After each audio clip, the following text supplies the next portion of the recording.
అందరికీ నమస్తే. ఈ దేశ మాజీ ప్రధానమంత్రి దివంగత రాజీవ్ గాంధీ విగ్రహాన్ని తెలంగాణ సచివాలయం ముందు ఓపెన్ చేయడం జరిగింది.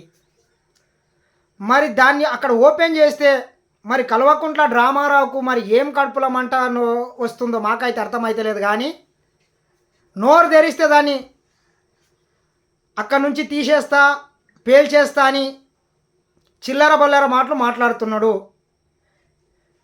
ఈ దేశం కోసం ఒకటి చెప్తుంటాడు కల్వకుంట్ల చంద్రశేఖరరావు కావచ్చు, డ్రామారావు. సావు నోట్ల తలబెట్టితే తెలంగాణ మా ఏదెచ్చిండు, సావు నోట్ల తలబెట్టి తెలంగాణ మా ఏదెచ్చిండు అని చెప్తుంటాడు కదా. 1960 సంవత్సరం నుండి కూడా దాదాపు కొన్ని వందల మంది తెలంగాణ రాష్ట్రం కోసము ప్రాణత్యాగం చేస్తే తెలంగాణ రాష్ట్రం వచ్చింది. 1200 మంది అమరుల ఆత్మ బలిదానాలను గుర్తించి శ్రీమతి సోనియా గాంధీ గారు తెలంగాణ ప్రజల యొక్క ఆకాంక్షను గౌరవించి ఆంధ్రప్రదేశ్లో కాంగ్రెస్ పార్టీ చచ్చిపోతుందని తెలిసి కూడా రాజకీయ ప్రయోజనాల కంటే తెలంగాణ రాష్ట్ర ప్రయోజనాలు చాలా ఇంపార్టెంటు. ఇక్కడ ప్రజల ఆత్మ బలిదానాలను గుర్తించి తెలంగాణ ప్రజల ఆకాంక్షను గౌరవించి శ్రీమతి సోనియా గాంధీ గారు తెలంగాణ రాష్ట్రం ఇస్తే సకుటుంబ సపరివారంగా వెళ్ళి సోనియా గాంధీ కాలు మొక్కొచ్చింది ఈ సన్నాసులే.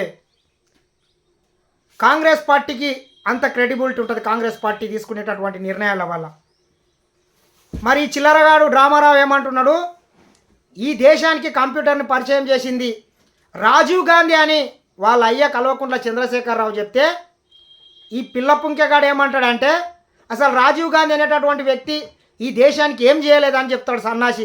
ఒకసారి వినండి అయ్య కొడుకులు ఏం మాట్లాడుతుండ్రు. రాజీవ్ గాంధీ గారు భారతదేశానికి కంప్యూటర్ పరిచయం చేసినట్టు. రాజీవ్ గాంధీ గారు కంప్యూటర్ పరిచయం చేయలేదు భారతదేశానికి.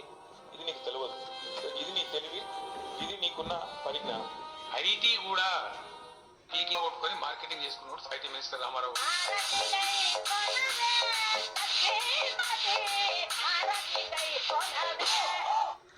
చూశారు కదా, వాళ్ళు అయ్యనే చెప్తున్నాడు ఈ దేశానికి కావచ్చు హైదరాబాద్ రాష్ట్రానికి కావచ్చు కంప్యూటర్ని పరిచయం చేసింది ఆనాటి దివంగత ప్రధాని రాజీవ్ గాంధీ అని. ఎవడు అవునన్నా కాదన్నా రాజీవ్ గాంధీ ప్రధానమంత్రిగా ఉన్నప్పుడే భారతదేశంలో ఒక ఐటీ విప్లవం వచ్చింది.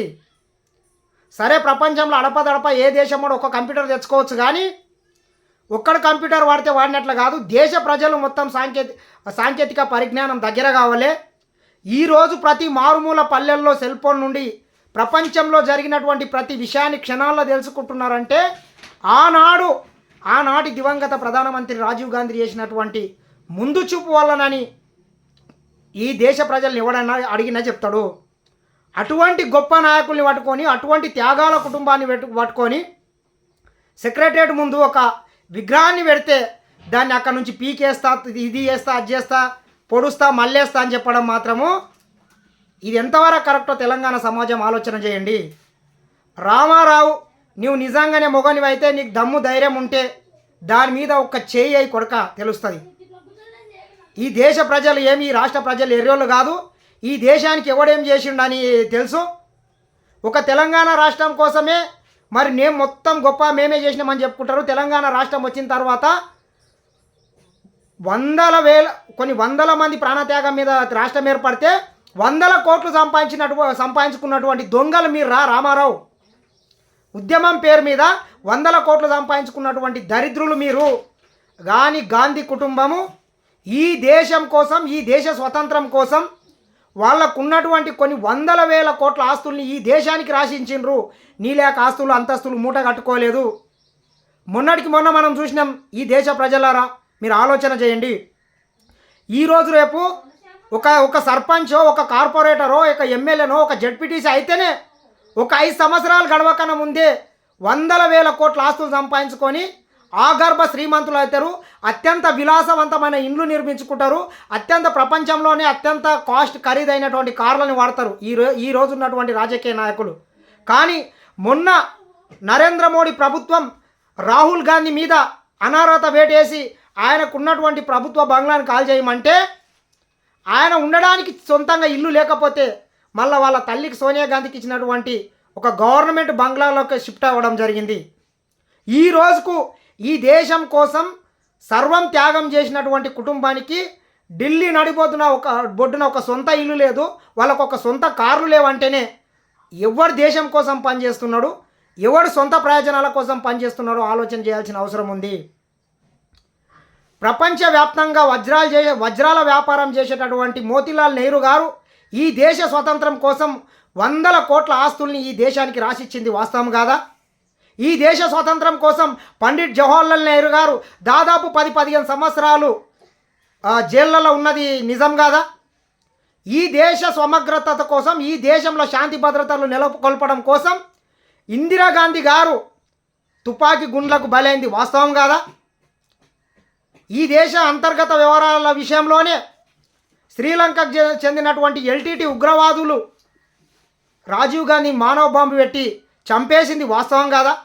ఇన్ని త్యాగాలు చేసినటువంటి కుటుంబాలని, అంత మహనీయుల వ్యక్తులకు సంబంధించిన విగ్రహాలని ఇక్కడ స్థాపిస్తే దాన్ని అక్కడ నుంచి పీకేస్తా తొలగిస్తానడం నీకు ఇంతనైనా సిగ్గుశరం అనిపిస్తుందా రామారావు?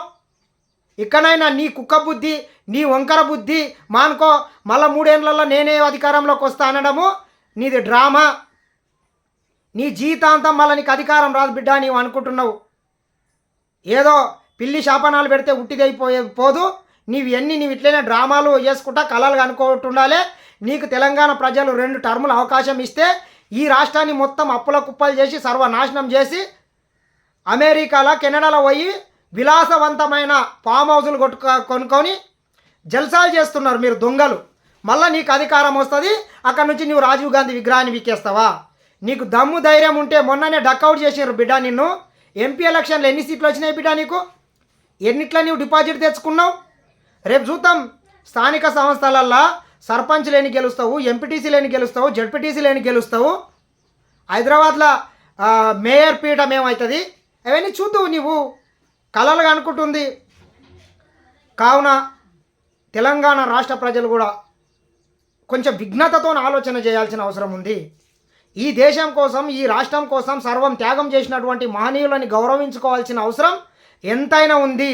100కు 200% ఒక గొప్ప మహనీయుడు ఈ దేశం కోసం తన రక్తాన్ని చిందించి ప్రాణత్యాగం చేసినటువంటి ఒక గొప్ప వ్యక్తిని గౌరవించుకోవాల్సిన అవసరం మనకు కూడా ఉందని మరొకసారి తెలియజేస్తూ, ఇటువంటి చిల్లర మల్లరగాళ్ళు ఎన్ని వేషాలు వేసినా తగిన రీతిగా బుద్ధి చెప్పాలని మరొకసారి కోరుకుంటున్నా.